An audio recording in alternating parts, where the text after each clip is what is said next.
माननीय सर्वोच्च न्यायालय का पूरा आदेश नहीं पढ़ा, मैं उसको स्टडी करूंगा।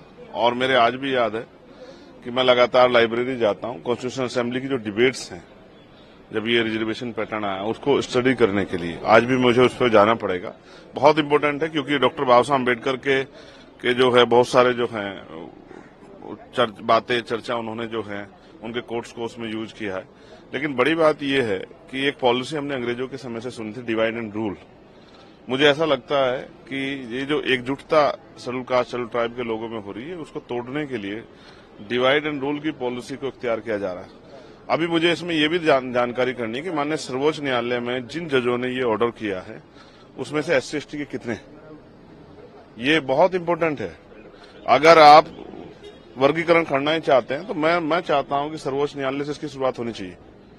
भाई वहां तो लंबे समय से कुछ ही परिवारों को कब्जा किया, और चलो SC/ST OBC को तो आप घुसने नहीं दे रहे हो, लेकिन क्या सामान्य जाति के और लोगों में अवसर नहीं है?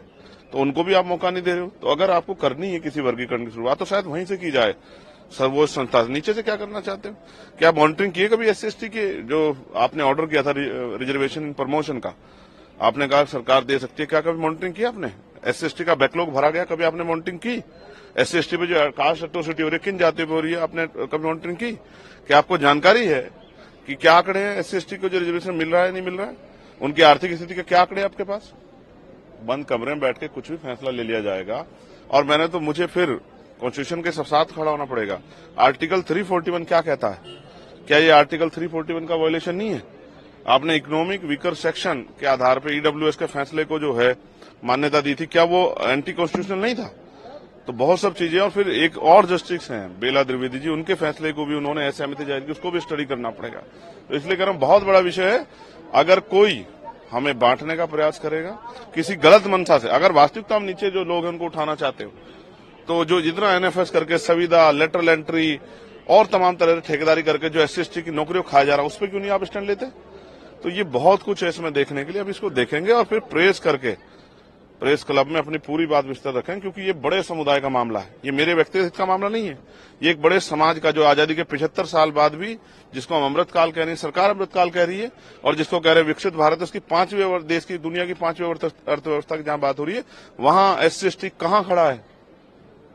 क्या कास्ट एट्रोसिटी खत्म होगी?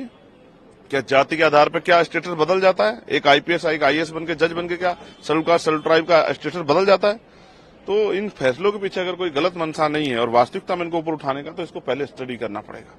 और फिर क्योंकि हम कोर्ट में नहीं थे, मैं ये भी देखूंगा कि इसको अपोज करने वाले, इस फैसले में SC/ST का पक्ष रखने वाले कितने वकील थे और वो कौन सी जातियों के थे, और SC/ST के विरोध में खड़े होने वाले कौन से वकील थे, वो किन जातियों के थे, कि सबके चेहरे भी उजागर होने चाहिए कि कौन हमें बांटना चाहता है, वो कौन सी पार्टी जुड़े हुए लोग हैं। सब चीजों पे हम लोग जो है बिंदुवार इसकी जानकारी हासिल करेंगे और फिर प्रेस क्लब में मीडिया को बुला के अपनी बात